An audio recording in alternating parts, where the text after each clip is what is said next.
Bapak Ibu. Apa kabar? Selamat malam semuanya. Sehat? Sehat ya, Bapak Ibu. Harus sehat sih, harus selalu sehat. Ini mungkin kalau tadi katanya cuacanya sudah mulai hujan-hujan, mungkin harus banyak minum vitamin biar tidak flu gitu. Oke, selamat malam. Kembali lagi Bapak Ibu di iCommunity Level Up Club. Wah, seneng banget saya Devintia yang akan menjadi moderator pada malam hari ini.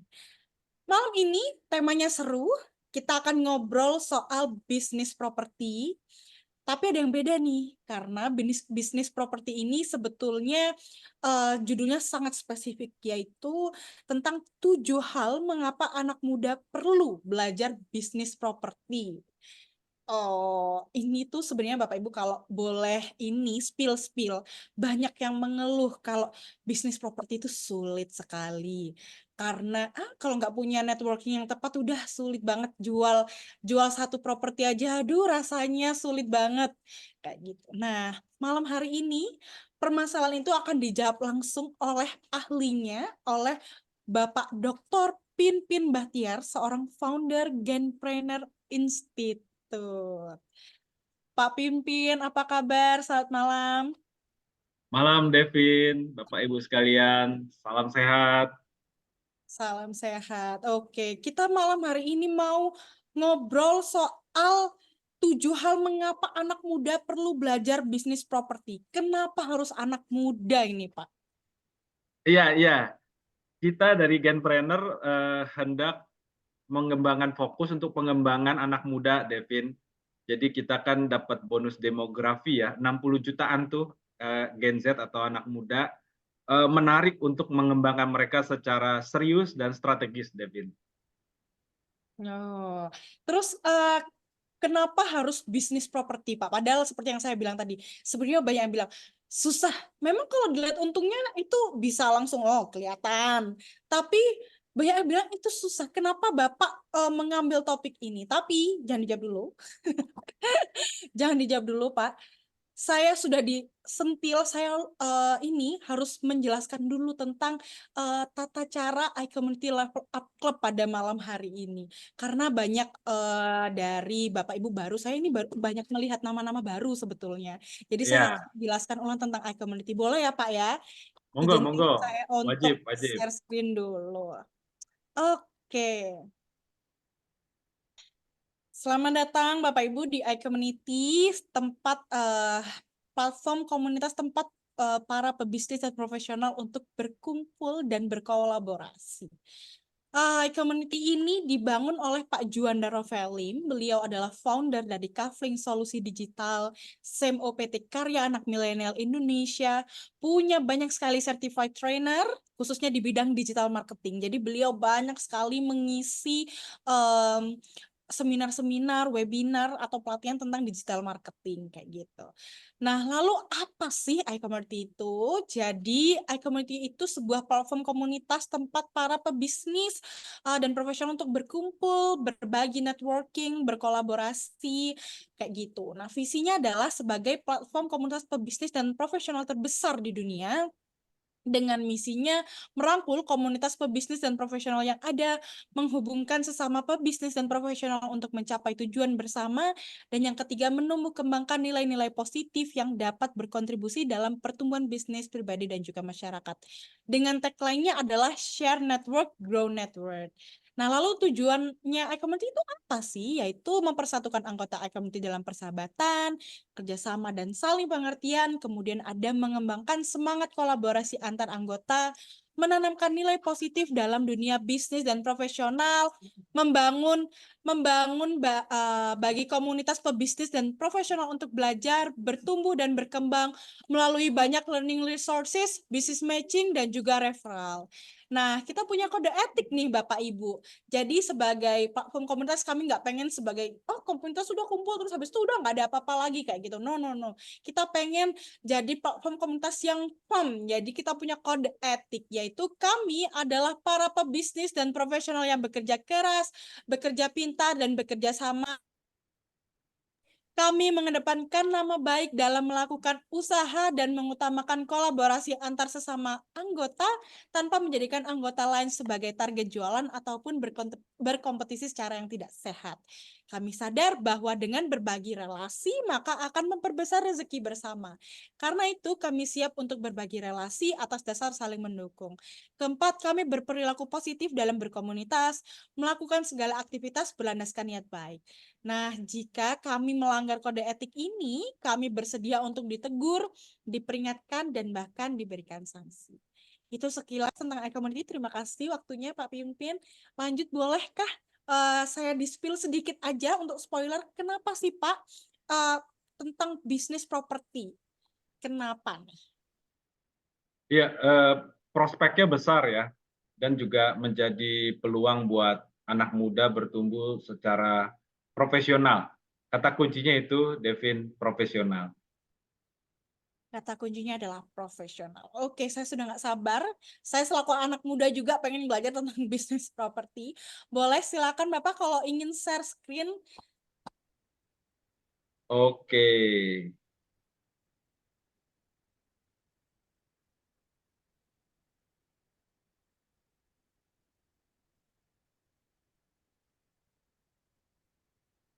Iya, kelihatan ya Devin ya?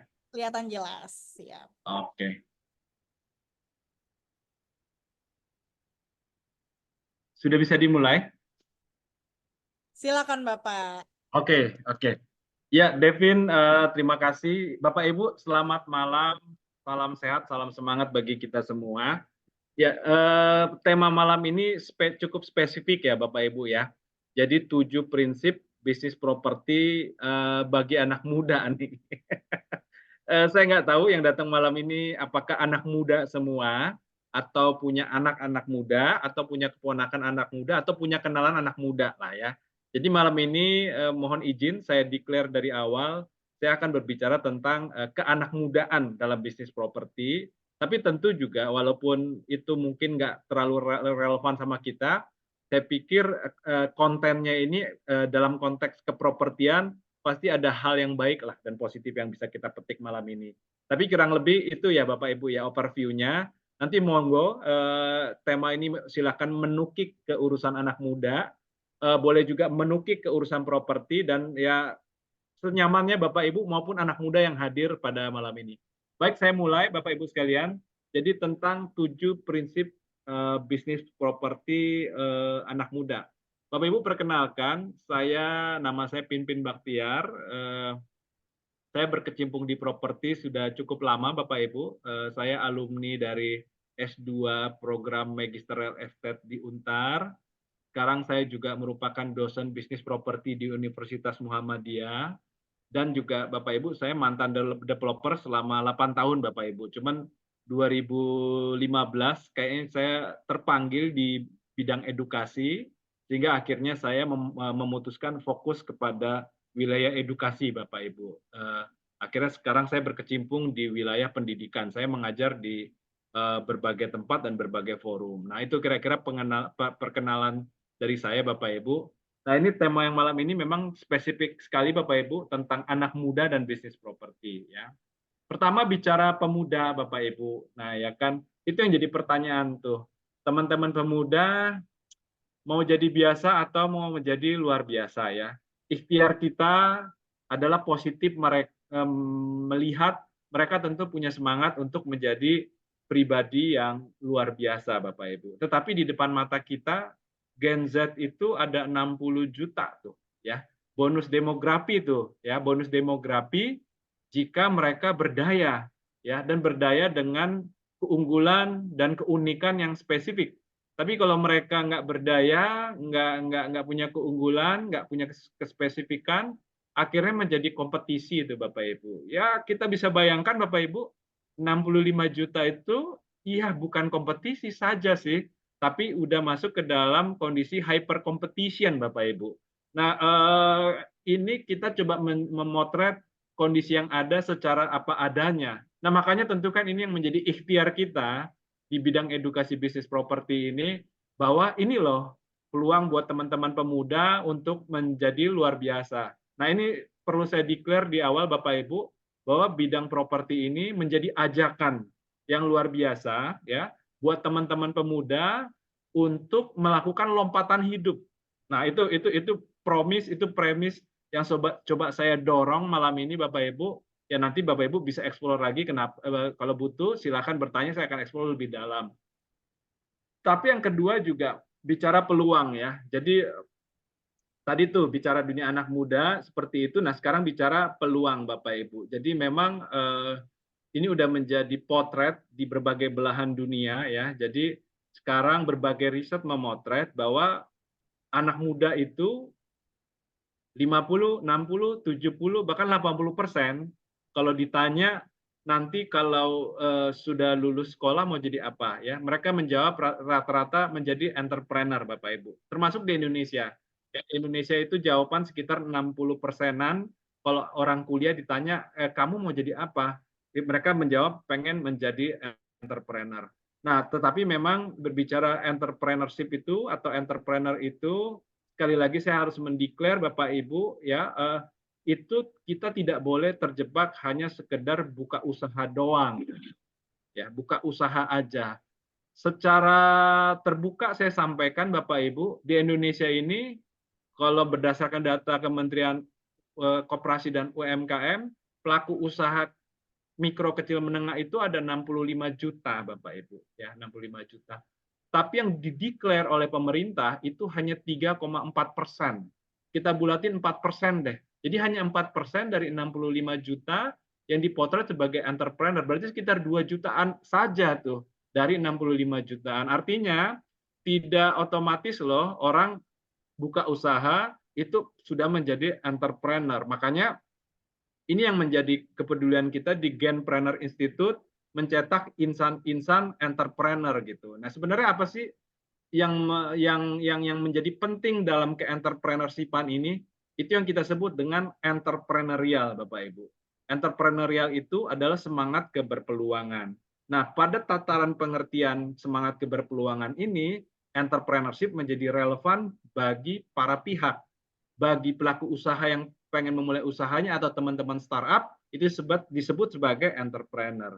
Bagi karyawan yang pengen keren kayak bosnya, pengen keren kayak entrepreneur lainnya, tapi dia berkontribusi kepada perusahaannya, itu disebut sebagai intrapreneur.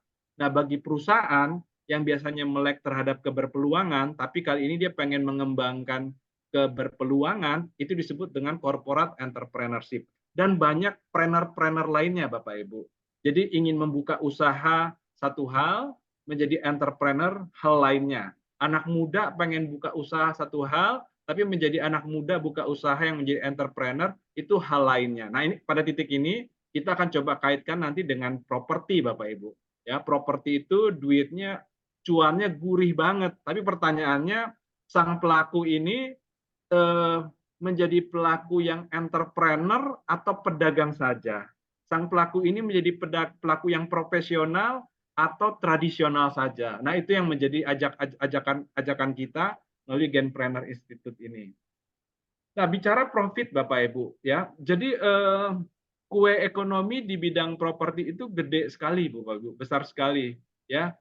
Sektor properti itu merupakan lokomotif ekonomi nasional. Makanya ketika COVID kemarin, sektor properti kan itu masuk ke dalam Project PEN. PEN itu Program Pemulihan Ekonomi Nasional oleh pemerintah. Karena kalau program properti ambruk, ekonomi kita ambruk Bapak Ibu. Nah, itu secara makro, secara mikronya, ini saya pernah menemui itu. Jadi ada satu orang ibu-ibu gitu kan, dia jual aset saya yang di Kelapa Gading, komisinya 60 juta tuh Bapak Ibu. Dan dia baru bekerja 3 hari gitu. Nah, dan saya lihat sang ibu ini juga kayaknya agak gagap menjual properti saya, tetapi sebenarnya yang jago itu atasannya begitu. Nah, artinya dari sini kita bisa lihat Bapak Ibu, ketika seseorang belum terlalu profesional pun, kue ekonominya tetap terbuka loh. Konon kalau kitanya profesional. Artinya kue ekonomi pada sektor bisnis ini besar sekali Bapak Ibu. Dan yang keempat, ya berbicara profesionalisme Bapak Ibu ya. Sekali lagi perlu saya sampaikan kue ekonomi pada sektor ini besar sekali Bapak Ibu. Kalau kita pakai asumsi 3% aja, berarti kalau kita jual rumah 1 M, komisinya bisa 30 juta tuh. Kalau kita jual 10 M, komisinya bisa 300 juta. Itu di Kelapa Gading, properti seharga 10 M itu nggak terlalu asing Bapak Ibu, cukup banyak properti yang harganya 10 M sampai 10 M ke atas Bapak Ibu. Nah, tetapi sekali lagi bisnis tipe ini seringkali dilakukan secara kurang profesional oleh orang-orangnya ya. Jadi merupakan jenis bisnis yang sifatnya hanya berbasis mengejar cuan dan komisi semata begitu. Nah, sehingga ini menjadi kelangkaan di dalam masyarakat, di dalam bisnis yang ada. Kita butuh layanan atau industri yang profesional, Bapak Ibu, seperti sektor industri lainnya. Contohnya misalnya perbankan. Contoh lainnya misalnya dalam bisnis retail begitu, Bapak Ibu. Nah, kalau properti masih agak jarang kita mendapati profesionalisme. Kenapa? Mungkin karena sifat bisnis ini adalah project base ya. Jadi project base ada lahan, ada listing rumah, yang penting fokus itu dieksekusi.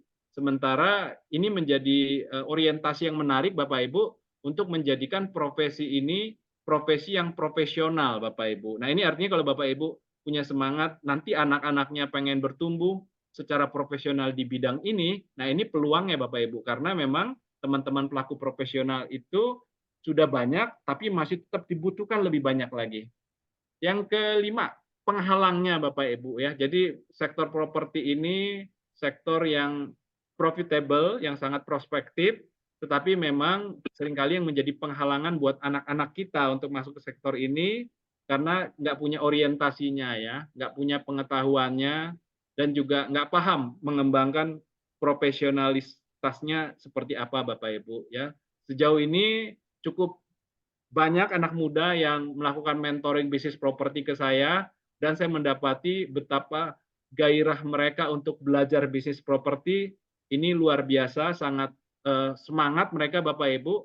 Cuman kan mereka melihat, nah ini bisnis Bapak Ibu gua nih katanya gitu. Nah, ini menjadi kondisi ini menjadi celah buat kita. Ayo anak muda silakan masuk ke sektor bisnis ini, karena teman-teman anak muda juga berhak kok masuk ke sektor bisnis ini. Nah, berbicara pertumbuhan sektor properti itu sendiri, Bapak Ibu, tadi kan bicara prospek, bicara cuan. Nah, ini faktanya ya. Jadi di dunia properti itu ada 170 sektor bisnis ikutan tuh ya. Dari jualan paku, jadi dari distributor cat, dari kontraktor, dari arsitektur, dari buka material. Jadi ada 170 sektor ikutan. Nah, kita bisa bayangkan betapa besarnya sektor ini. Makanya waktu itu mente saya bertanya, Pak Pimpin, saya harus jadi developer? Enggak juga Bapak Ibu ya. Jadi mau jadi broker juga, kalau penjualannya 1 bulan 10 M udah 300 juta juga tuh perputaran income kamu, saya bilang gitu.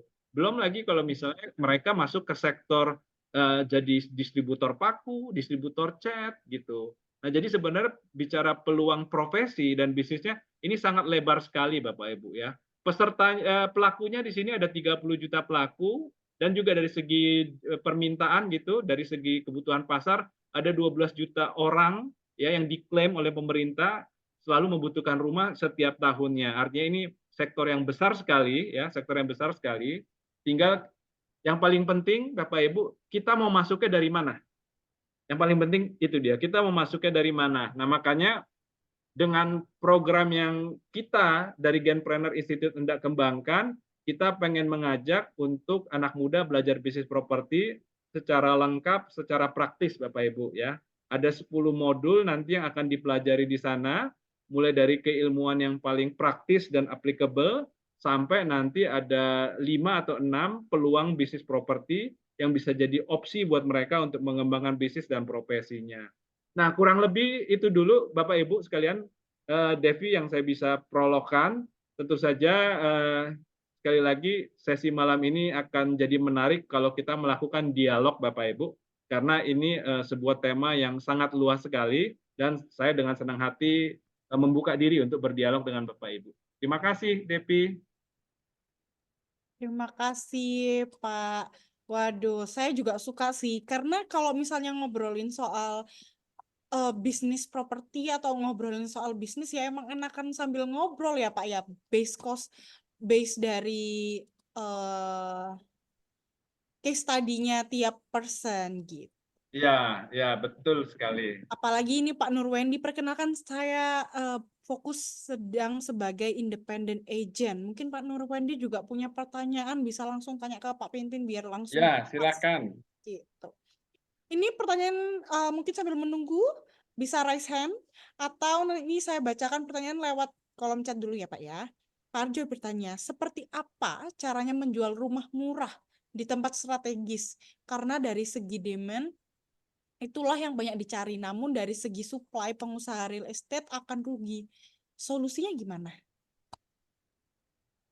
Iya, iya. Murah dan dicari ya. Tadi Pak Arjo sudah memotret kata kuncinya ya. Itu memang kan prinsip eh, prinsip bisnis atau penjualan yang paling sederhana ya. Produk murah akan dicari, produk mahal kita sebagai marketing yang harus lebih berupaya begitu. Nah, jadi sebenarnya pertanyaan Pak Arjo ini lebih kepada dari segi korporatnya nih Pak Arjo ya. Tadi Pak Arjo bilang kita sebagai perusahaan rugi nanti begitu kan. Oke, makanya sebenarnya jawabannya ini kaitannya dengan ini Pak Arjo, dengan korporat portofolio. Korporat portofolio. Jadi misalnya saya sebagai developer punya 3 atau 5 proyek. Nah, saya mau mainnya seperti apa gitu kan? Karena kan dalam apa ketika sebuah perusahaan melakukan bisnis, mereka kan ada pertimbangan-pertimbangan strategis ya. Pertimbangan strategisnya macam-macam ya. Bisa pertama, yang penting aku dikenalin orang dulu deh. Nah, berarti itu kan kepentingan branding begitu kan. Tapi misalnya dia berkata, aku yang penting profitnya maksimum. Nah, itu kan berarti kebutuhan apa pada tataran korporatnya begitu. Makanya secara sederhana akhirnya kalau saya tuh mengerucut ke sini nih Bapak Ibu sekalian. Nah, sang developer itu memutuskan bergerak dengan strategi apa? Dengan strategi profit atau dengan strategi growth. Kalau dengan strategi profit berarti diskon ditahan, harga dioptimalkan. Konsekuensinya penjualan akan tidak semulus yang diharapkan. Tetapi kalau dia sedang menerapkan strategi growth, berarti konsekuensinya apa? Profitnya makin tipis. Profitnya makin tipis. Nah, tinggal kita tanya satu layer di belakang itu. Kenapa Anda memilih growth? Nah, mungkin kepentingannya bisa dua nih Bapak Ibu. Pertama, mungkin kepentingan branding. Yang penting saya hadir dulu deh. Untuk di proyek ini profitnya nggak terlalu gede. Yang penting market tahu ada saya dan saya bisa melakukan penetrasi pasar. Dan yang kedua, memang dalam konteks permodalan ya, artinya permodalannya belum menuntut untuk terjadi profit yang optimal. Ujung-ujungnya itu keputusan pada tataran korporat strategis Bapak Ibu. Demikian Pak Arjo yang bisa saya respon. Makasih. Kalau saya boleh menambahkan konteksnya ya, pertanyaan saya, boleh ya? Monggo, monggo Pak Arjo. Jadi ya, jadi kalau yang saya lihat ini tren-tren yang ada, misalkan kalau kita bahas tentang tempat strategi, saya lihat mungkin bisa diambil contoh seperti Jakarta lah, kota gede itu kan ada beberapa rumah mewah dalam tanda petik atau rumah-rumah yang mungkin jelek kondisinya, tapi tempatnya tempat strategis itu berusaha dijual, terutama sejak pandemi itu sudah sangat sulit gitu, malah harganya juga udah diturunin, tapi masih nggak laku-laku gitu, karena nggak mungkin dong misalkan rumah daerah strategis gitu dijual dengan harga mungkin cuma 4 juta, itu tidak mungkin lah. Tapi kalau sebagian besar demand-nya itu memang tingkat ekonomi mereka hanya segitu, jadi ya mau gimana, jadi sekalipun mau diturunin harganya juga masih tuh belum bisa kebeli gitu, karena makanya masih banyak kan rumah-rumah itu yang belum laku. Nah, hal-hal yang seperti ini gimana Pak? Sorry, Pak Arjo izin saya perdalam ya. Maksudnya ini oke, rumahnya di daerah mana, Punten Pak Arjo? Ya daerah-daerah strategis di Jakarta gitu, kayak misalkan di daerah, kalau di Jakarta misalkan di daerah Kebayoran Baru atau di daerah Menteng, daerah-daerah strategis lah yang banyak dicari orang gitu. Tapi kan kita bicara orang-orang yang misalkan pegawai atau buruh yang mungkin kerja di daerah situ, tapi karena mereka pegawai rendahan atau baru lulus, jadi tidak punya gaji yang cukup untuk bisa beli rumah yang dengan harga market. Jadi kalau diminta bayar dengan harga market tuh yang makanya demand-nya tuh nggak ada, hampir nggak ada gitu. Sulit untuk menjual rumah-rumah yang seperti itu. Daerah-daerah yang strategis seperti itu. Solusinya tuh bagaimana itu, Pak? Baik Pak Arjo. Nah, punten Pak Arjo ya. Jadi kata strategis di sini itu hati-hati bisa menjebak Bapak Ibu ya. Strategis dalam perspektif yang mana nih ya? Strategis dalam konteks geografis bisa dia di tengah kota gitu kan. Rumah di samping Grand Indonesia. Kan kalau Bapak Ibu lihat di belakang Grand Indonesia samping mana tuh? Samping Tamrin City, samping Plaza Indonesia kan ada rumah kampung tuh. Itu kalau dibilang strategis berdasarkan Grand Indonesia-nya strategis dia, tapi pertanyaannya beneran nggak strategis gitu kan? Justru jangan-jangan kalau konteksnya seperti itu saya malah menyebutnya properti stagnan Bapak Ibu ya. Kalau Bapak Ibu ke belakang Plaza Indonesia, ke belakang Grand Indonesia itu ada rumah-rumah tuh. Itu kenapa saya sebut dengan properti stagnan? Satu, secara lahan sudah mahal sekali Bapak Ibu, sudah mahal sekali. Nah, sekedar cerita ya Bapak, properti yang saya ceritakan tadi itu tanahnya paling mungkin 6 kali 12, 8 kali 15 gitu ya. Jadi kalau 6 kali 15, 8 kali 15 di Bekasi ini di kompleks saya itu strategis Bapak Ibu. Tapi kalau 6 kali 15, 8 kali 15, 8 kali 20 di belakang Grand Indonesia, di belakang Plaza Indonesia, apakah itu strategis Bapak Ibu? Terus dia dempet-dempet. Nah, mereka itu cenderung masuk ke properti stagnan. Jadi kayaknya aja lokasinya strategis, tapi pertanyaannya siapa yang mau beli? Ya akhirnya itu menjadi wilayah kumuh ya. Ya kalau sorry lah saya pakai terminologi gini akhirnya jadi ngumpulnya orang kaya lama ya. Dibilang miskin-miskin banget juga enggak gitu. Tapi mereka cari wilayah lain juga udah males ya udah dan mereka dekat kemana-mana ya udah tuh berhimpun tuh ribuan rumah di sana. Nah apakah itu strategis? Kalau berkaca bilang oh kan dia di samping Grand Indonesia, iya strategis. Tapi bicara faktual justru saya lebih menyebut itu properti stagnan. Mau diapain bingung. Ya mungkin akhirnya main digabunglah 2-3 coupling, 2-3 rumah gabung jadiin hotel-hotel kayak hotel-hotel daerah tuh kan di situ ada hotel Papua, hotel Kalimantan dan sejenisnya itu. Nah, kembali kalau yang pertanyaannya Pak Arjo kaitan dengan properti di daerah Kebayoran, Menteng, itu juga saya mengendus ada potensi menjadi properti stagnan Pak Arjo. Stagnan itu artinya apa? Marketnya makin sempit. Karena kalau udah properti di Kebayoran, properti udah di daerah Menteng, ya, itu kan propertinya gede-gede, Pak. Itu yang beli itu orang-orang khusus tuh. Kalau nggak orang kedutaan, kalau nggak partai politik, dia beli untuk jadi kantor partainya gitu. Nah kalau Pak Arjo kaitkan dengan, Pak, orang kan uangnya terbatas untuk akhirnya bisa tinggal di Menteng atau di Kebayoran tadi Pak Arjo sebut. Memang sesungguhnya Bapak Ibu saya harus sampaikan ya dengan perkembangan kehidupan, perkembangan zaman yang ada, sesungguhnya orang itu makin hari akan makin jauh dari kota. Itu realitasnya begitu. Kenapa? Karena tanah kan makin memusat, dia makin mahal. Sementara kan penghasilan orang terbatas. Sehingga realitasnya orang akan makin hari makin jauh dari pusat kota. Makanya pada titik ini transportasi umum menjadi berbunyi tuh. Nah, jadi realitasnya seperti itu. Makanya pada titik ini akhirnya entrepreneurship dan gig ekonomi bunyi tuh. Entrepreneurship itu artinya apa? Orang udah males lagi kerja masuk kota, dia akan akhirnya memilih kerja di sekitar rumahnya atau gig ekonomi, bekerja dari rumah. Nah, mungkin itu yang bisa saya respon Pak Arjo. Terima kasih. Jadi Pak, tadi mumpung membahas sedikit ya tentang rumah-rumah yang dalam tanda petik rumah kumuh ya, di belakang misalkan Hotel Indonesia dan sebagainya. Ya. Saya terus terang kurang percaya kalau mereka yang tinggal di situ adalah pemilik sah gitu. Karena kalau misalkan dinilai dari misalkan dari PBB dah, dari pajak bumi dan bangunan. Saya nggak yakin mereka tuh punya uang cukup untuk membayar pajaknya.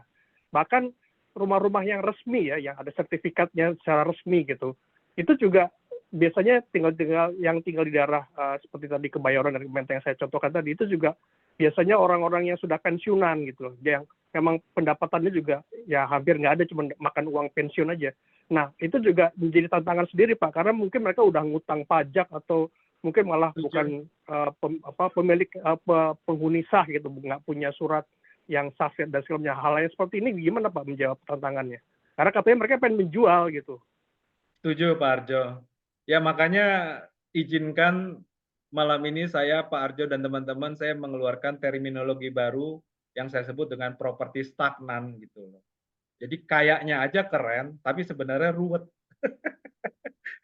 Tapi enak sebagai kajian, ini yang pertanyaan Pak Arjo ini sebagai kajian ini menarik kan, artinya sesungguhnya kalau kondisi seperti itu seperti apa gitu kan. Nah, tapi saya izinkan merespon yang Pak Arjo sampaikan, masalah kesesuaian pajak bumi dan bangunan, Pak, memang kan kita diuntungkan dengan peraturan ini, Pak. Pelunasan pajak bumi dan bangunan hanya akan dituntutkan saat proses akte jual beli, Pak Arjo. Artinya, sepanjang sang pemilik properti tidak akan melakukan jual beli, mereka mau utang pajak 20-30 tahun, ya wis lah. Tapi nanti ditunggu tuh, kalau ada sesi jual beli, di situ akan dimintakan, ayo bayar semua. Nah, itu kebijakan pajak dan realitas yang ada di lapangan. Nah, yang kedua, kaitan tentang pemberdayaan properti seperti itu ya. Satu, ya udah mainkan aja pada tataran Alfamart dan Indomaret, Pak Arjo. Jadi kalau nah tergantung nih Pak Arjo, sang pemilik rumah itu penikmat wilayah baik atau cuek-cuek aja.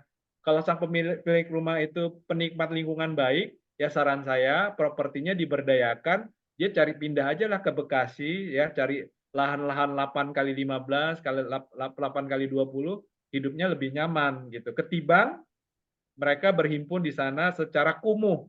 Ya kecuali mereka happy dengan itu ya, itu cerita lain ya. Nah, itu perspektifnya. Tapi secara praktisnya satu ya bisa itu dibuka Alfamart, Indomaret, Pak Arjo. Yang kedua itu bisa main di kos-kosan atau kalau ada tokenya, ada bosnya ya berhimpun beberapa unit jadikan hotel-hotel bintang 3 lah gitu kan. Kalau saya Pak Arjo sebenarnya saya dulu pernah punya ide ini melalui HIPMI, itu saya sebut dengan ini Pak Arjo, vertikalisasi urban. Vertikalisasi urban. Nah, jadi itu yang kompleks di samping Plaza Indonesia dan macam-macamnya itu, ayo dikonsolidasi ya. Masuklah pemain besar di sana ya, jadikan apa mixed use ya. Mixed use ada apartemen, ada taman, ada mall, ada apapun itu. Ya udah mereka berkonsolidasi nanti dibagi-bagi unit aja. Oke, rumahmu kan 150 meter, nanti jadi apartemen 200 meter.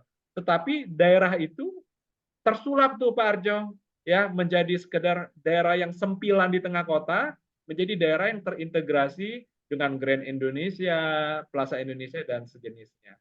Mungkin itu Pak Arjo. Pak Oke, Arjo. terima kasih Pak.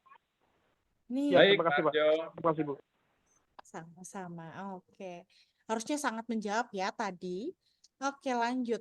Pak Alvin Rizky, harusnya Pak Alvin ini ya. Bagaimana tantangan utama yang dihadapi oleh pelaku bisnis properti dalam hal perizinan dan regulasi sebelum memulai bisnis? Oh, masih baru ini Pak, mau coba-coba. Kayaknya cocok ini saya di bisnis properti. Mungkin boleh ditambahin tentang apa sih yang harus dilakukan pertama kali gitu ya Pak, kalau mau mencoba bisnis properti untuk yang pertama? Keren. Jadi pertanyaannya ada dua ya. Dari Mbak Devi tadi satu ya bagaimana memulai bisnis properti ya. Nah, tapi saya pengen merespon yang pertanyaan Pak Alvin dulu ya. Masalah perizinan ya. Masalah perizinan itu pertama ya. Pertama di Google udah ada Pak Alvin dan teman-teman. Ya, silahkan Google. Silahkan Google. Nah, yang kedua, tetapi perizinan itu bersifat localizing. Dulu saya ini developer di Bekasi, Bapak Ibu, ya. Kalau di Bekasi itu dulu pas zamannya saya tanah 6x12 masih boleh tuh tipe 72 ya. Tapi di Depok itu udah nggak boleh. Di Depok itu lahan minimum itu 815, berarti 120 meter. Nah, jadi kalau Bapak Ibu dalam perjalanannya nanti punya developer di kota A lalu pengen bangun di kota B, Bapak Ibu nggak bisa pakai asumsi yang kota A tadi tuh Bapak Ibu. Jadi memang Bapak Ibu harus menelisik lagi sesungguhnya perizinannya seperti apa begitu ya. Caranya adalah Bapak Ibu bisa tanya ke notaris atau ke tata kota, tapi yang pasti di Google udah ada Bapak Ibu untuk bayangan kasarnya. Nah, yang ketiga Bapak Ibu, yang ketiga secara praktis ya Bapak Ibu. Kalau bicara perizinan, Bapak Ibu sesungguhnya bicara legalitas lah ya, saya sebutnya legalitas. Kalau bicara legalitas, Bapak Ibu sesungguhnya fokus kepada 3 hal yang utama Bapak Ibu. Itu yang disebut dengan sertifikat atau pecah sertifikat. Yang kedua yang disebut dengan IMB, izin mendirikan bangunan, dan yang ketiga Bapak Ibu harus urus PBB begitu. Nah, kenapa 3 hal ini harus kita urus Bapak Ibu? Sertifikat, izin mendirikan bangunan, dan PBB. Kenapa 3 hal ini harus diurus? Karena kepentingan untuk nanti Bapak Ibu melakukan akad KPR di bank ya. Kredit kepemilikan rumah di perbankan. 80% pembelian rumah itu basisnya KPR Bapak Ibu. Nah, itu ya Bapak Ibu ya terkait perizinan ya. Pertama dia ada di googling, lalu cross check ke tata kota dan notaris, lalu yang menjadi fokus secara praktis itu ada 3 ya. Sertifikat, IMB dan PBB ya. Kalau di beberapa proyek tertentu IMB itu bisa diurus di kecamatan ya. Kalau di Bekasi dulu kalau cuma 5 unit bisa diurus di kecamatan. Nah, itu terkait legalitas Pak Alvin dan teman-teman. Nah, sekarang pertanyaan Bu Devi ya. Bagaimana kita memulai bisnis properti? Kalau menurut saya ya, ini 10 orang jawabannya bisa beda nih Bu Devi ya. Tapi kalau saya menyarankan masuklah dari broker properti Bapak Ibu. Dari broker properti. Ya. Walaupun di broker properti kita cenderung tidak mendapatkan salary, tapi prospeknya cukup baik Bapak Ibu ya. Bisa berpotensi dapat uang kaget ya. Kan komisinya kan average 3% lah. 3% kali 2M udah 60 juta tuh kan lumayan. Tapi sebenarnya selain komisinya Devi dan teman-teman, ini yang saya pengen potret nih ya. Ada 3 hal yang bisa kita kejar dari broker properti ya. Pertama, dengan jadi broker properti kita tahu properti murah potensial, Dep. Nah, kita punya akses atas informasi itu. Yang kedua, kita bisa berpotensi mengenal para investor, Dep. Dengan kita jadi broker, teman saya pernah cerita tuh ya, tanah di Sunter ya, cuma saya nggak bisa sebut nama orangnya.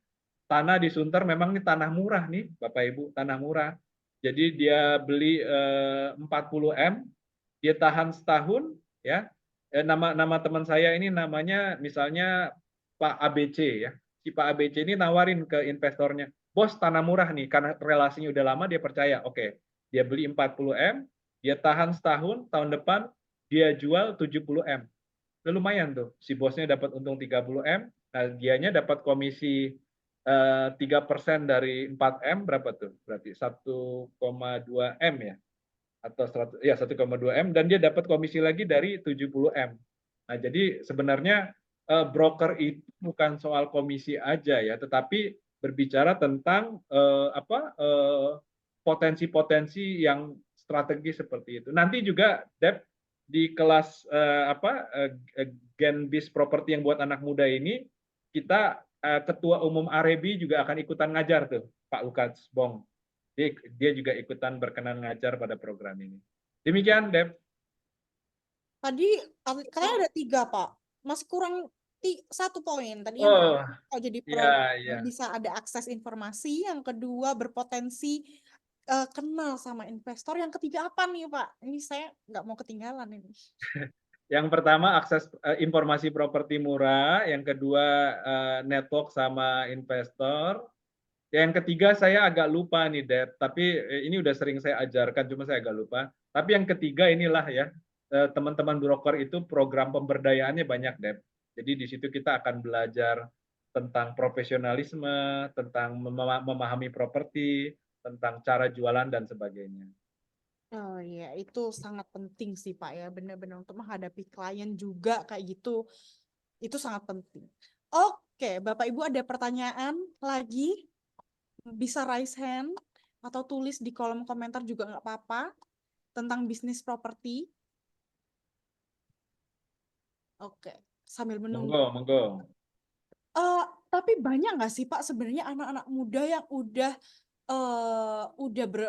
berkecimpung dalam bidang properti, tapi apakah menurut Bapak itu kalau anak muda cenderung nggak bisa lama untuk terjun di dunia ini, atau bahkan enggak, jangan salah, malah anak muda itu yang sekarang jadi pionir, atau kebanyakan sekarang yang di bisnis properti itu anak-anak muda. Gimana Pak? Kalau Iya, jadi anak muda itu masuk ke dunia properti banyak, banyak, Deb, banyak. Mereka dengan kemudaannya, dengan keteknologiannya, ya kan, saya pernah bimbing mereka tuh ikut kompetisi startup dunia begitu kan. Nah, kalau saya kan developer beneran kan. Nah, mereka yang anak muda ini memang apa tuh kadang-kadang semangat kemudaannya dan semangat keteknologiannya ini yang mendominasi nih, Deb. Nah, keren sih, keren sih. Tapi saya sendiri sebagai mentor mereka memotret dan mengajak mereka, mereka harus tahu praktek praktisnya gitu. Apalagi kalau dengar ide-ide properti anak muda yang sebagai startup itu, wah itu keren-keren banget, melintir kemana-mana tuh. Tapi kan saya sebagai pemain properti kan perlu mengejas, prakteknya integrasi nggak dengan prakteknya nih. Jangan-jangan ini hanya sekedar seru pada tataran ide, tapi jauh dari kondisi praktek praktisnya. Tapi di luar itu, nah ini sekedar memotret properti dan keanak mudaan ya, Deb ya. Mereka punya energi yang besar dengan keanak mudaan, dengan keteknologiannya, tapi memang tugas kita sebagai edukator itu untuk melihat gini loh praktek aslinya, sehingga nanti semangat mereka itu bisa kawin. Tapi overall sudah cukup banyak sih anak muda yang masuk ke sektor ini, Deb, gitu. Dan juga gini, pada prinsipnya kan banyak tuh anak muda yang orang tuanya developer, orang tuanya profesional di bisnis properti, pada akhirnya mereka kan juga akan terajak tuh untuk second generation ya, bergerak pada bisnis properti sebagai generasi kedua gitu. Iya sih ya Pak ya. Memang anak muda tuh selalu punya banyak ide, tapi secara praktikal, saya juga anak muda, saya mengakui, kita punya banyak ide, tapi kadang tuh untuk implementasinya em, tidak semudah itu. Ya kadang-kadang kalau sorry lah saya terpaksa harus bicara ya. Kadang-kadang kalau ke anak mudaan ini kalau masuk ke dunia properti, teman-teman ini fokus dari sisi gimmicknya, properti tanpa modal. Nah itu kan banyak menjadi konten yang sifatnya gimmickal. Saya pengen menyampaikan bisnis itu soal modal. Kalau bahasa kerennya resource kan. Makanya kalau kita clear bahwa bisnis itu ada soal resource, yang kita mainkan kan namanya resource creation kan. Jadi modal itu nggak bisa tidak harus dari kantong kita. Nah sekedar cerita Deb, dulu saya pas jadi developer, itu dulu saya ada kontrak investasi itu ada 10 kontrak loh Deb. Mulai dari 75 juta sampai 1 M tuh. Oh ya. Artinya uang tidur tuh banyak. Cuman pertanyaannya, kita layak nggak menerima uang tidur itu? Ya, minimum kan 3 tuh. Pertama kita ahli, kedua kita punya portofolio, yang ketiga kita punya niat baik.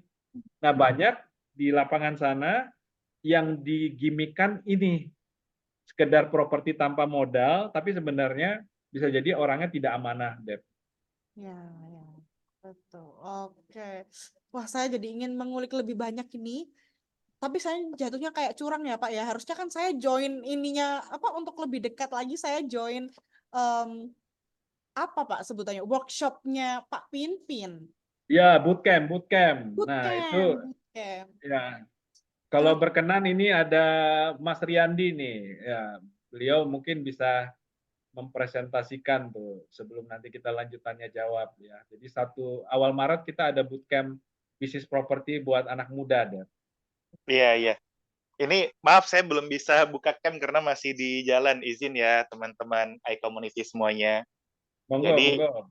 di awal Maret, ya ini kurang lebih 1 bulan lagi, kita ada bootcamp nih, Genbis Property.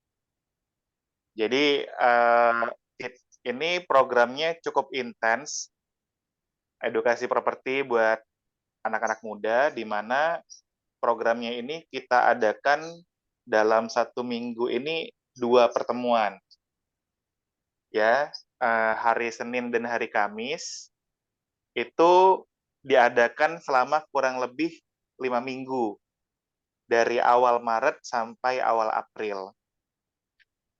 Nah, kontennya apa aja? Ini semua dibahas lengkap di situ. Mulai dari mitos-mitos properti, ya, lalu jenis-jenis model bisnis propertinya sampai di flip, dan tentunya nanti bakal dibedah case by case karena yang ngisi juga kalau kita sebut Dokter Pinpin Bahtiar, dokter properti. Jadi dokternya ini sudah mendalami case by case secara keilmuan dan secara case study tentunya di bidang properti. Nah, kurang lebih itu konten kita. Nah, memang nanti bukan hanya dari sisi materi, nanti bakal ada juga secara intens kita komunikasi dan mentoring di grup, dan kemungkinan besar akan ada rutin juga temu darat ya untuk buat maintain community-nya, kurang lebih gitu. Siap, thank you Bang Pinpin. Terima Mantap, kasih mantap. ya, Pak Riyadi. Mantap. Jadi nanti di bootnya Pak Pinpin ini nanti akan dibahas tentang properti masa kini tuh sekarang ini zamannya kayak gimana sih? Kayak gitu. Jadi sangat detail. Mungkin juga bahas yang dulu gimana, sekarang gimana, dan next-nya akan seperti apa. Kayak gitu ya Pak. Akan lebih detail lagi di bootcamp-nya Genbis Property bersama sang dokter properti Bapak Dr. Pinpin Bahtiar.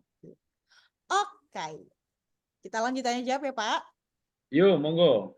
Oke, ini sudah ada pertanyaan lagi nih dari Pak Jo. Pak Jo, apakah ada properti yang dijual dengan harga 50% dari harga pasar?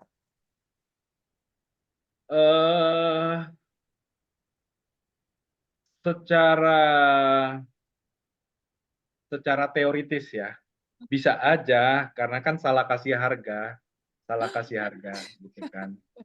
Iya. Itu pasti buntung dong Pak. Enggak juga. Biasanya yang jual-jual yang tanda petik terpaksa jual 50% itu mungkin punya propertinya udah 10-20 tahun yang lalu gitu kan. Jadi dia jual, dia pikir kayaknya cocok di harga segini nih. Misalnya mungkin dia dulu ngambil rumahnya 200 juta gitu kan, Dep. Nah, sekarang kayaknya udah cocok dijual 1,7 nih gitu kan. Tapi nggak taunya salah kasih harga, akhirnya cuma laku di 1 miliar gitu kan. Tapi dari 200 juta ke 1 M kan dia udah dapat profit 800 jutaan kan gitu. Artinya memang kadang-kadang penetapan harga itu jadi gelap tuh. Jadi gelap. Tapi nanti di kelas kita akan bedah tuh, Bapak Ibu. Sebenarnya cara gampangnya tuh ya lihat aja properti kanan kiri berapa harganya, ambil 3 unit lah Bapak Ibu, ambil 3 unit, kurangi dari luasan bangunan, sisanya itu nanti dibagi dengan luasan tanah. Nanti dikali 3 dikasih rata-rata. Nah, dari situ akan muncul harga rata-rata. Kalau Bapak Ibu nggak dapat infonya, buka aja internet gitu. Cari rumah di kanan kiri, itu nanti kan ada harga-harganya. Dari situ nanti Bapak Ibu bisa formulasikan muncul harga yang pantas seperti apa. Ini udah ilmunya orang penilaian properti nih. Tapi nanti kita bahas dengan versi yang asik-asik aja lah, yang gampang-gampang. Yang nggak terlalu ngitung-ngitung seperti matematika ya, harus dihitung seperti Iya, matematika. jangan matematis banget lah ya. Yang penting logiknya dapat. Yang penting logiknya dapat. Ya, oke, kalau Pak Edi bilangnya bisa aja kalau ngambil properti dari kredit macet di bank bisa dapat 50%. Kalau yang apa produk properti yang apa tuh CESI ya, CESI lelang dia bisa 30% malah. Itu juga Ya. bisa juga Cuman di kalau CESI itu critical point-nya itu pertama koordinasi ke perbankan, yang kedua koordinasi sama si pemilik rumah. Itu mesti jago silaturahim. Ujung-ujungnya kita harus menyodorkan terkait dengan uang kerohiman. Ya, jadi kalau komunikasi kita bagus itu bisa kok. kalau harus komunikasinya bagus. Ya, jadi memang bisnis properti ini memang harus mengandalkan komunikasi sih Pak kayaknya. Selain Ya, ngitung-ngitung juga komunikasinya harus jos juga ya Pak ya. betul. Oke, Kata Pak. kuncinya di situ. Karena kuncinya di situ. Pak Arjo masih penasaran dengan bisnis properti ini? Apakah Pak Arjo sudah tertarik dengan bisnis properti atau bahkan usahanya bisnis properti ini, Pak? Pak Arjo bertanya, bagaimana caranya mengubah properti stagnan menjadi produktif? Apakah harus punya modal besar atau mungkin bisa dengan crowdfunding? Itu tergantung konteksnya tuh Mbak Devi, Pak Arjo ya. Crowdfunding bisa aja ya kan, crowdfunding ujung-ujungnya kan hadirnya kapital atau hadirnya uang. Tapi kalau properti stagnan yang kita maksud malam ini kan itu kan sebenarnya kalau bahasa sederhananya ini properti itu nggak relevan lagi di wilayah itu. Nah, bicara nggak relevan tuh ada dua tuh. Satu, dia sudah terlalu kumuh di sana. Yang kedua, dia terlalu besar. Ya kayak yang properti di Grand Indonesia itu kan udah terlalu kumuh gitu kan. Jadi pembelinya serba nanggung. Saya beli untuk apa ya? Nah, itu yang disebut dengan properti stagnan. Atau kalau di daerah Kebayoran sana, mungkin propertinya kegedean gitu kan. Udah kegedean, di pinggir jalan lagi, mau dijadiin ruko terlalu mewah, ya ujung-ujungnya jadi kantor partai, Mbak Devi. Aduh. Tapi memang lebih tinggi sih nanti jatuhnya. Oke. Makanya ini kan filosofi orang zaman dulu sama orang zaman sekarang nih. Kalau orang zaman dulu makin kaya, makin pengen tinggal di boulevard dia. Biar Ya, satu wilayah itu tahu, ada aku di sini. Tapi kalau yang filosofi orang zaman sekarang makin kaya makin ngumpat. Kalau perlu di komplek itu paling belakang dia. bener-bener. Atau rumahnya kecil aja. Yang penting dia sebenarnya punya aset di mana-mana. Iya, iya. Nah, itu juga menarik tuh pandangan Mbak Devi tuh ya kan. Ya, kalau apa ternak properti kalau harga sekarang ya berarti carilah rumah sekitar 1 sampai 1,5 M tapi di mana-mana. Ya Pak Nur, monggo Pak Nur. Pak Nurwendi silahkan. Pak Nurwendi. Oh, halo, selamat malam. Selamat malam Pak Malam Pak Nur. Nurwendi. Salam senior ketua. Oh, Siap. tadi ngomong-ngomongin tentang broker juga kan, kebetulan sempat disinggung sama Pak Pinpin juga ya, gitu ya. Betul. Siap, Nah, siap Pak Nur. sebenarnya jadi ada beberapa pertanyaan sebenarnya, karena saya ini cukup tergolong baru lah ya, mungkin sekitar 4 bulan, 5 bulan gitu ya, dan sebelumnya berbanyak bermain dengan retail, B2B gitu ya, dan menurut saya secara industrinya memang cukup berbeda gitu ya, properti ini gitu ya Pak ya. Nah, Ya Pak Nur. kalau yang menurut saya, makanya saya butuh pandangan juga sebenarnya dari Bapak juga ya. Kalau kita bicara retail gitu ya Pak, kita kan udah jelas gitu ya penentuan target marketnya nih gitu, karena barangnya udah jelas, barangnya cuma itu aja gitu ya. Tapi kalau ketika kita bicara broker, kita bicara ada dari range harga juga gitu ya kan Pak. Ada yang harga tinggi, ada yang harga menengah gitu ya.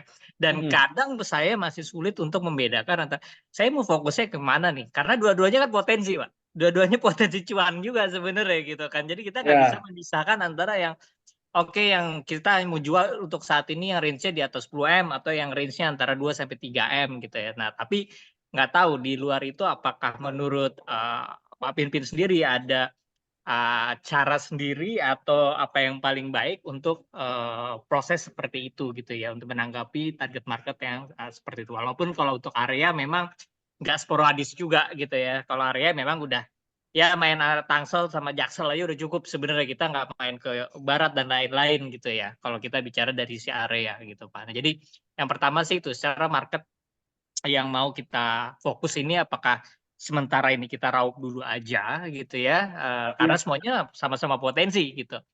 Nah, itu yang pertama sih gitu ya Pak ya. Dan yang kedua mungkin juga ada untuk dari Bapak sendiri ya, secara mungkin ya memang sudah cukup lama bermain di bidang properti ini gitu ya.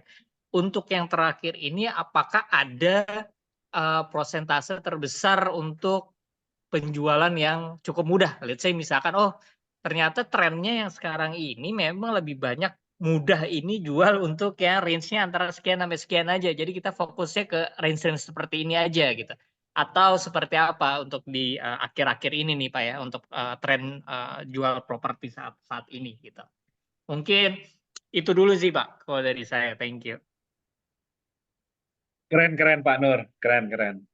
Ya ada 2 pertanyaan ya. Satu bicara segmentasi ya. Yang kedua bicara tren. Nah Pak Nur, bicara segmentasi, nah makanya Pak Nur pemain secondary atau primary? Saat ini lebih banyak secondary Pak, tapi ada beberapa yang primary di mana kenalan sih ya gitu. Karena kan ada juga teman-teman yang punya klaster-klaster mungkin isinya cuma 8 rumah, 10 rumah gitu Pak ya. Nah, itu yang kita lagi coba jalanin sih Pak. Siap Pak Nur ya. Oke, saya akan merespon dari standing itu ya. Jadi dari katakan secondary dulu ya, brokerage in secondary house gitu katakan. Nah, jadi kalau bicaranya kita menjadi broker untuk rumah secondary itu Pak Nur, kan kalau segmentasi itu kan ada 4 tuh. Nih kita ngomongin teori dikit deh ya. Ada demografi, ada geografi, ada psikografi, ada behavior ya. Ya udah, psikografi sama behavior saya singkirkan dulu ya. Nah, berarti kan yang tersisa kan demografi sama geografi ya. Nah, saya mau menyatakan gini Pak Nur, bahwa sebagai broker kita nggak bisa pakai berbasis demografi Pak Nur. Saya jadi pemain rumah yang apa tuh, yang 1M aja, yang 2M aja, yang 3M aja, nggak bisa basisnya begitu. Saya rumah buat pengantin baru aja, buat investor aja nggak bisa. Tapi nanti gitu. Jadi memang tadi yang Pak Nur udah sampaikan itu udah keren tuh. Berarti Pak Nur bergerak pada segmentasi geografi Pak Nur. Tadi Pak Nur bilang, saya jadi pemain Jakarta Selatan aja, saya jadi pemain Tangerang Selatan aja. Nah, jadi basisnya saya mesti declare secara kuat basisnya geografi Pak Nur, geografi. Nah, satu itu dulu ya. Nah, tapi saya justru melihat potensinya gini, nanti kalau Pak Nur udah jago, Pak Nur bisa memilih segmen Pak. Sebenarnya kalau Bapak nanti udah jago, udah mateng banget di dunia brokerage, saya sendiri sempat berpikir dan tergoda untuk mengembangkan bisnis itu. Bapak bisa main di brokerage market premium Pak Nur. Nah gitu, karena market premium berarti kan listingnya khusus, prospectingnya kan khusus tuh Pak Nur. Iya, berbeda ya. Secara teori branding, nah itu kan yang menjadi potensi Pak Nur tuh, gitu kan. Bahwa ya oke, semua orang boleh jadi broker, tetapi khusus properti 50M ke atas, saya orangnya. Nah itu kan menarik tuh, membidik ke arah sana tuh Pak Nur. Jadi masuk ke spesialisasi bisa seperti itu. Tapi basicnya adalah generalis berbasis geografis Pak Nur. Jadi Pak Nur tentukan menjadi pemain di daerah mana, ya udahlah produknya gado-gado dulu lah. Produknya gado-gado dulu. Ya startingnya ya, sampai nanti Ya. terkristal Pak Nur seperti apa. Nah, sekarang saya pengen merespon yang untuk primary Pak Nur ya.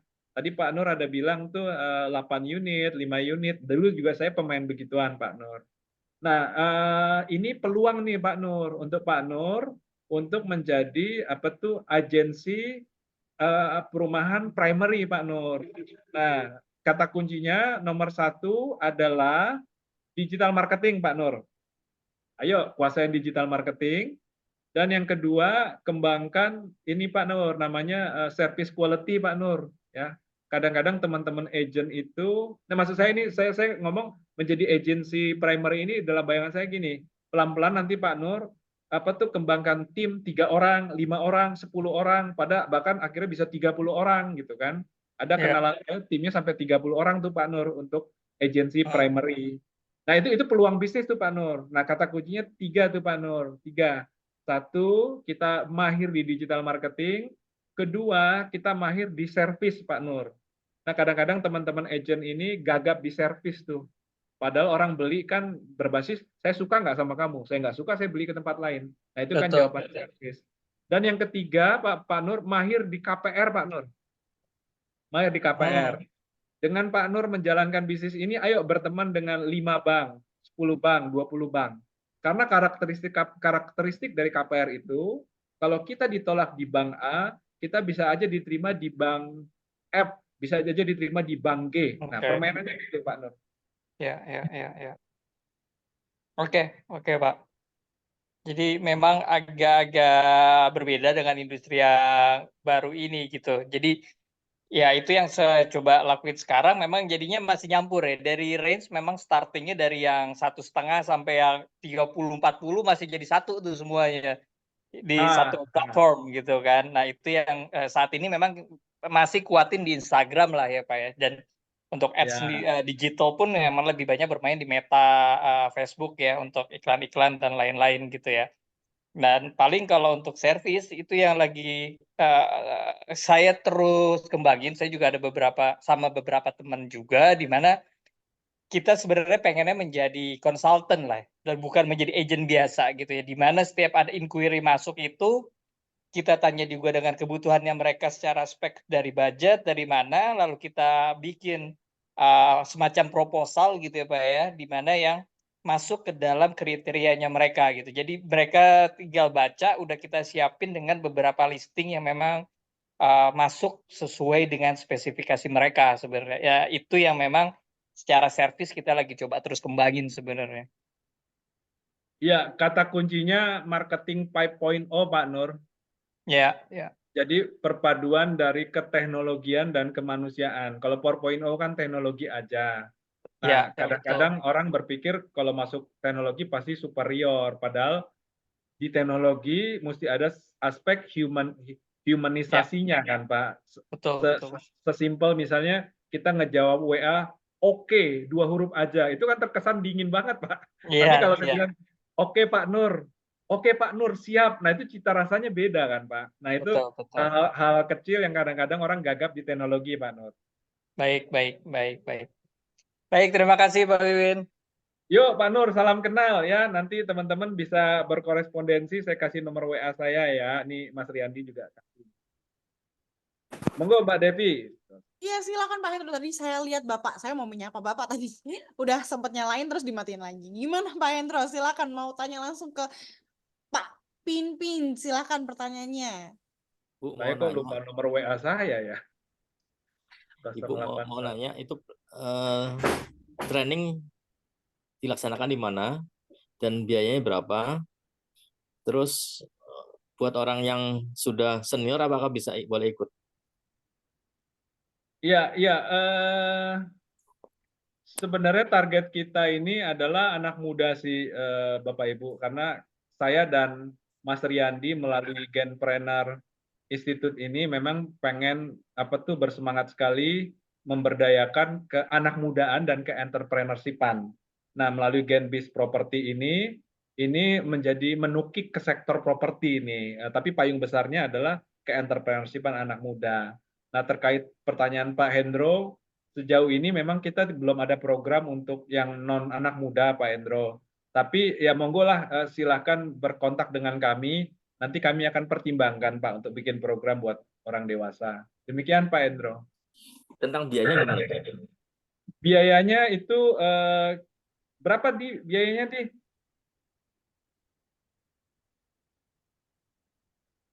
Pokoknya kalau dari Pak Riyandi sih bilangnya yang ikut Zoom malam ini boleh dapat potongan harga khusus untuk program bootcamp-nya.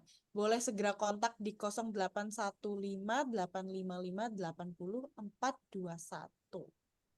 Iya, apa biayanya itu 6,7 Bapak Ibu, 6.700.000. Tapi ada diskon tuh. Nah, itu si Rihandi yang ngerti tuh harganya. Diskonnya harus yang ini ya, member iCommunity ini Bapak Ibu. Iya, diskon member iCommunity. Nah, ini saya mau catat nomor saya, berapa nomor saya? Oke, selagi menunggu Pak Pimpin mencatatkan nomor teleponnya berapa, ada lagi Bapak Ibu yang mau tanya? Bro Juanda, nomor WA aku berapa sih, Bro? Aduh, lupa aku. Kacau ini. Pak Hendro mungkin mau tanya lebih lanjut, mungkin kalau untuk yang senior ini, gimana Bapak Hendro udah di Tentang trainingnya tetap muka ya Bu ya? Online, Pak Endro. Oh online. Iya. Online, Pak Endro. online, jadi bisa di mana aja Pak? Ya terima kasih Pak Pimpin. Ya, Pak Endro, salam kenal. Salam kenal Pak Hendro. Nomor WA sudah di-chat, nomor WA sudah di-chat. Kacau. Saya lagi persiapan sidang disertasi, Bapak Ibu. Jadi, aduh, pikirannya melintir ke sana kemari, jadi lupa. Thank you, Ketum Juanda. Makasih.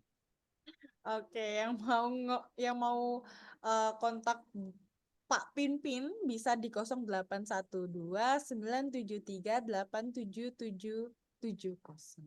Gitu.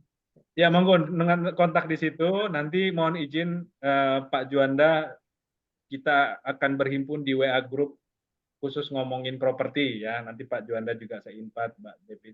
Saya invite. Kalau Bapak Ibu minat ya, untuk bagian menjaga relasi di antara kita. Gitu.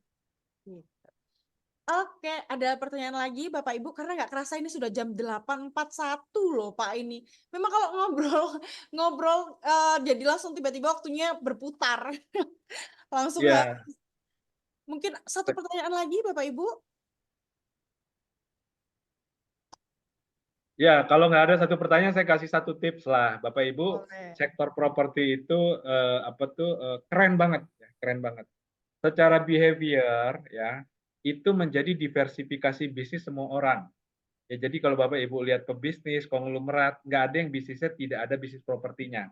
Jadi bahasa sederhananya, begitu orang punya bisnis apapun, begitu dia membesar, punya aset dan omset, dia akan tergoda bisnis keduanya itu properti, Bapak Ibu. Nah, kenapa properti?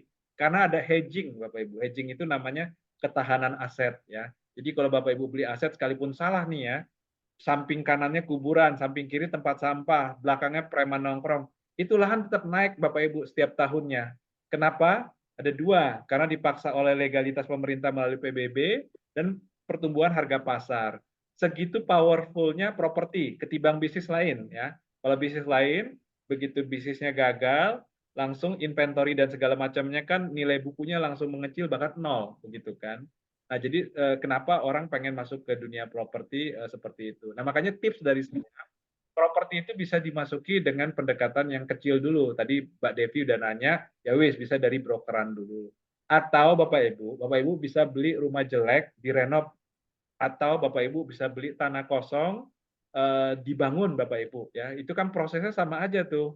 Bagaimana Bapak Ibu mendesain, Bapak Ibu membangun, pada akhirnya menjual, ya nggak apa-apa. Main kecil-kecil dulu di 2-3 kali praktek, itu kan nanti otot kapabilitasnya kan jadi mengotot kan, jadi punya ototnya. Nah, main ke level yang lebih besar lagi. Pak Pimpin, saya terbatas modalnya, ya nggak apa-apa. Saya dulu jalan sama 10 kontrak investasi kok Bapak Ibu. Jadi secara sederhana, uang tidur banyak Bapak Ibu. Cuman kita pantas nggak menerima uang tidur itu ya. Saya pernah dapat kontak dari kawan, bro, aku pinjam 25M dong. ini saya ada proyek di 11 titik nilainya 200 M. Kenapa lu batuk-batuk ya? Iya gitu. Jadi lahan kerjasama investor tuh gampang Bapak Ibu. Cuman kitanya pantas nggak nerima itu semua. Nah mungkin itu dari saya Bu Devi dan teman-teman.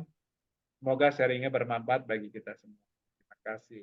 Terima kasih banyak. Wah, karena waktunya kita terbatas ya Pak, jadi ngobrolnya singkat. Mungkin boleh dikasih, mungkin selain tips juga boleh dikasih closing statement mungkin ya Pak ya. Tapi Ya, setelah saya ngobrol soal iCommunity gantian, saya yang share screen. monggo. Thank you, iCommunity. Oke, nah ini Bapak Ibu, gimana nih kalau ada cara murah dan mudah untuk mengembangkan network dan omset bisnis Bapak Ibu? Pernah nggak Bapak Ibu mengalami masalah berikut, misalnya nggak punya network, udah kayaknya kehabisan relasi bisnis, udah itu aja, daftar namanya Bapak Ibu juga udah habis, kayak gitu. Nah, jika Anda pernah mengalami masalah berikut, sebetulnya nggak apa-apa, nggak perlu bersedih karena Anda tidak sendirian. Jadi ini terjadi juga pada sebagian besar pebisnis. Misalnya Bapak Ibu udah ngeluh aja nih kayak, wah udah ikut seminar juga, udah ikut workshop juga, tapi ya masih gini-gini aja.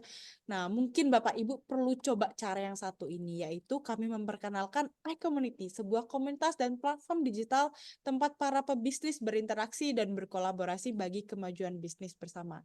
Ada 3 alasan penting nih kenapa Bapak Ibu perlu join di iCommunity. Yang pertama ada valuable community, yaitu akses networkingnya ada, learningnya contohnya kayak malam hari ini juga ada akses contributing. Nah yang kedua quality leads, yaitu leads to customer baru, reseller baru, dan juga customer retention. Yang ketiga, benefitnya itu low cost, karena nggak perlu biaya iklan, bahkan bisnis Bapak Ibu bisa kita iklankan kalau Bapak Ibu jadi membernya iCommunity.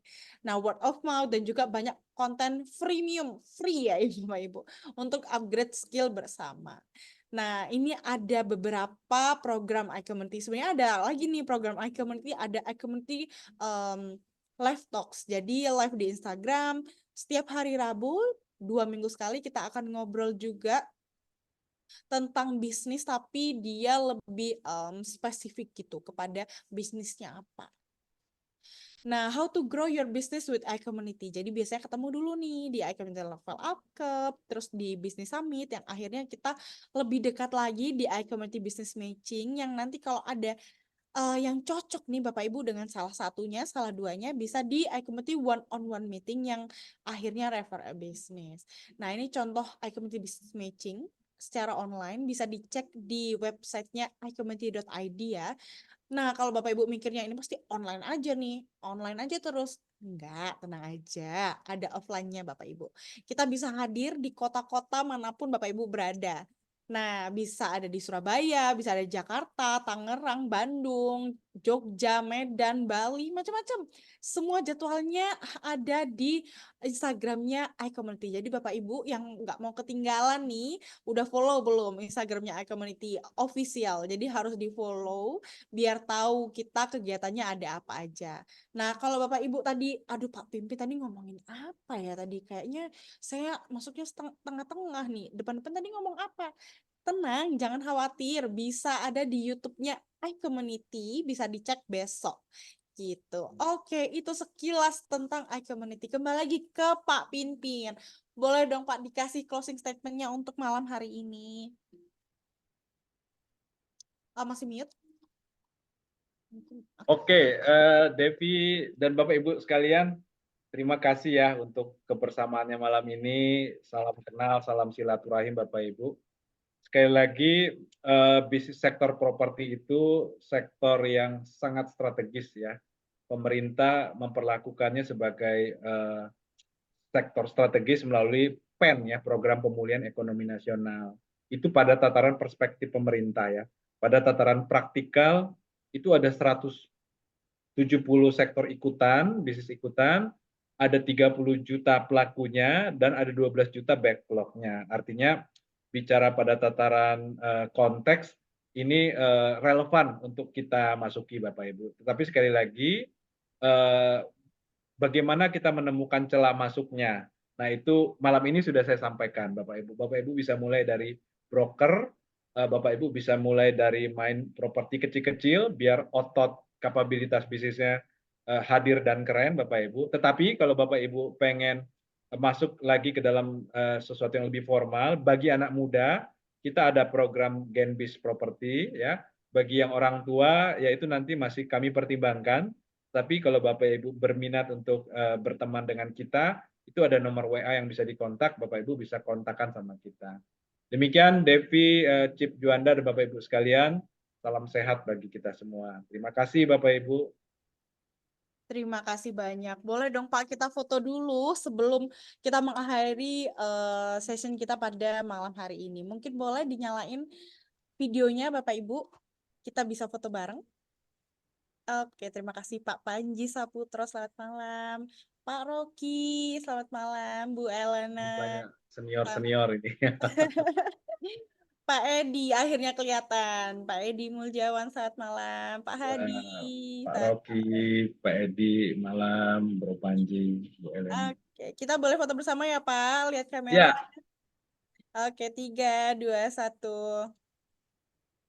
Oke, kita boleh bilang makasih ke Pak Pimpin atas materinya malam hari ini yang keren. Makasih banyak Pak Pimpin. Terima kasih. Thank you. Selamat malam. Bapak